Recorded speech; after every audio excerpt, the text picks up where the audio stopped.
भारत की पहली महिला सीरियल किलर साइनाइड मल्लिका मंदिर से टारगेट पकड़ती, साइनाइड खिलाकर 6 औरतों को मार डाला। कल्पना कीजिए, एक मंदिर की शांत और पवित्र सीढ़ियों की, जहां आस्था और विश्वास की हर सांस में एक नई उम्मीद जन्म लेती है। लेकिन क्या हो अगर इसी पवित्र जगह पर कोई ऐसा शिकार कर रहा हो जिस पर आपको जरा भी भरोसा न हो। एक ऐसा शिकारी जो न तो कोई जानवर है और न ही कोई दैत्य, बल्कि एक साधारण सी दिखने वाली औरत जिसके चेहरे पर एक मासूमियत की मुस्कान है, लेकिन दिल में छुपा है एक ऐसा रहस्य जो किसी को भी दहला कर रख दे। यह कहानी है भारत की पहली महिला सीरियल किलर की, जिसने अपने शिकार को विश्वास दिलाया कि वह उनके दुखों का अंत करेगी, लेकिन असल में कर दिया उनकी जिंदगी का अंत। जी हाँ, इस कहानी का नाम है साइनाइड मल्लिका। नमस्कार दोस्तों, स्वागत है आपका हमारे चैनल में। आज हम बात करने वाले हैं एक ऐसी घटना के बारे में जिसने न सिर्फ कर्नाटक बल्कि पूरे देश को हिलाकर रख दिया था। ये घटना शुरू होती है साल 1999 से, जब बेंगलोर के होसकोटे तालुका के एक मंदिर में एक महिला की रहस्यमयी मौत हो गई। पुलिस ने इनिशियली इसे एक साधारण हत्या का मामला माना, लेकिन जैसे जैसे समय बीता, इसी तरह की और भी घटनाएं सामने आईं। सब कुछ इत्तेफाक जैसा लग रहा था, लेकिन असल में यह एक सोची समझी साजिश का हिस्सा थी। आज की कहानी में हम जानेंगे कि कैसे एक महिला ने दूसरी महिलाओं की कमजोरी और उनके विश्वास का गलत फायदा उठाया और उन्हें मौत के घाट उतार दिया। ये कहानी है विश्वास के टूटने की, धोखे की और उस जहर की जिसने कई परिवारों को तबाह कर दिया। तो बने रहिए हमारे साथ आखिरी तक, क्योंकि यह कहानी आपको सोचने पर मजबूर कर देगी। सब कुछ शुरू हुआ 19 अक्टूबर 1999 को। उस दिन बेंगलोर के होसकोटे तालुका के एक मंदिर में 30 साल की ममता रंजन पूजा करने आई थी। ममता अपने जीवन की समस्याओं से परेशान थीं और भगवान से मदद मांगने आई थीं। लेकिन उन्हें क्या पता था कि आज का दिन उनकी जिंदगी का आखिरी दिन साबित होगा। मंदिर से बाहर निकलते ही एक अजनबी महिला ने उनसे संपर्क किया। उसने अपना नाम केम्पम्मा बताया और ममता से दोस्ताना अंदाज में बात करनी शुरू की। केम्पम्मा ने खुद को एक आध्यात्मिक व्यक्ति बताया जो लोगों की मुश्किलें दूर करने में मदद करती है।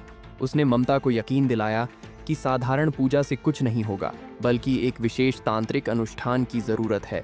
ममता, जो पहले से ही परेशान थीं, केम्पम्मा की बातों में आ गईं। केम्पम्मा ने एकांत में पूजा करने के लिए कहा और ममता से कहा कि वह नवविवाहिता की तरह तैयार होकर आएं, यहाँ तक कि अपने शादी के जेवर भी पहन कर आएं।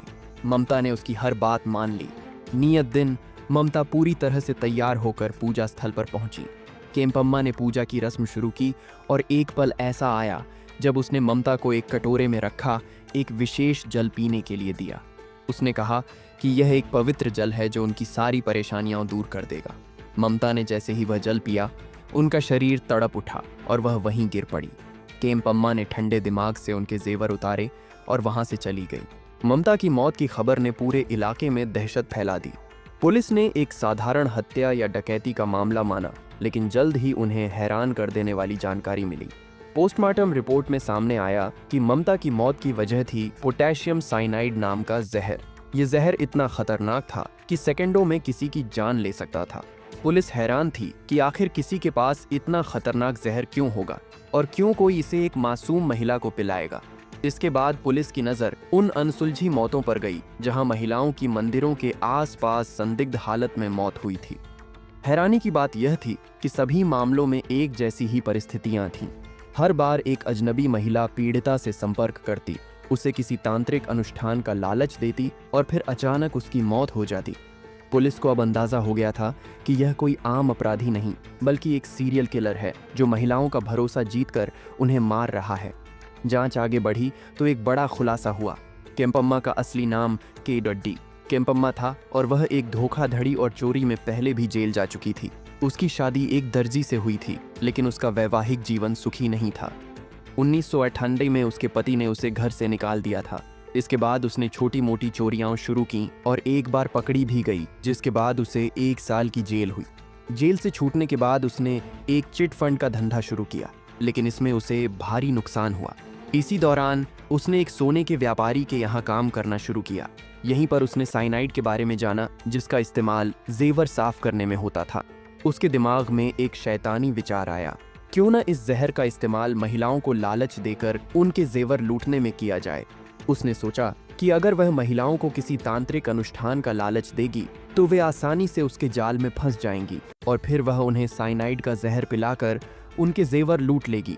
सबसे पहले उसने ममता रंजन पर अपना प्रयोग किया, जो सफल रहा। इसके बाद उसने अपना ठिकाना और नाम बदल लिया और फिर से अपना शिकार शुरू कर दिया। 2007 में उसने सिर्फ 3 महीनों में 5 महिलाओं की हत्या कर दी।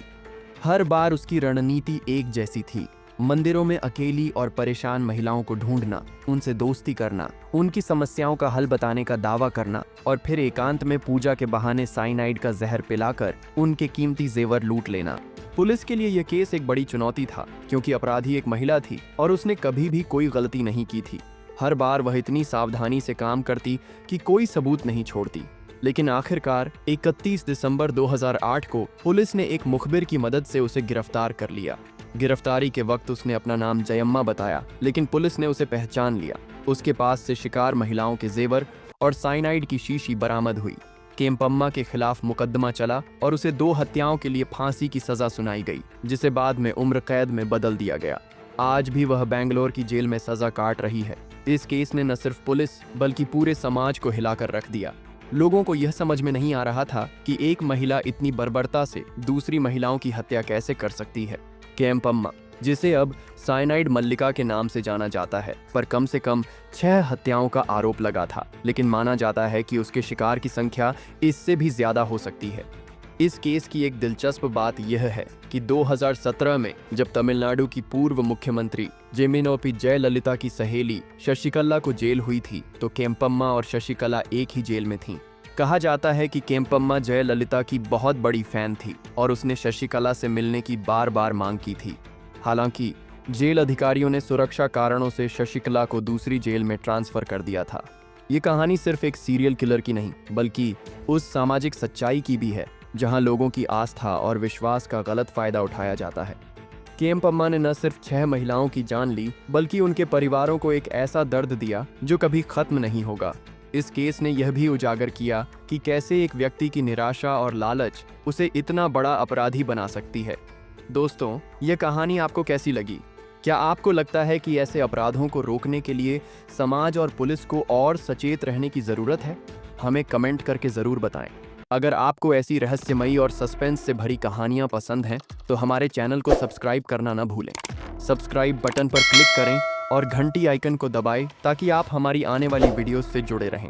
इस वीडियो को लाइक और शेयर करें ताकि ज़्यादा से ज़्यादा लोग इस कहानी के बारे में जान सकें। धन्यवाद।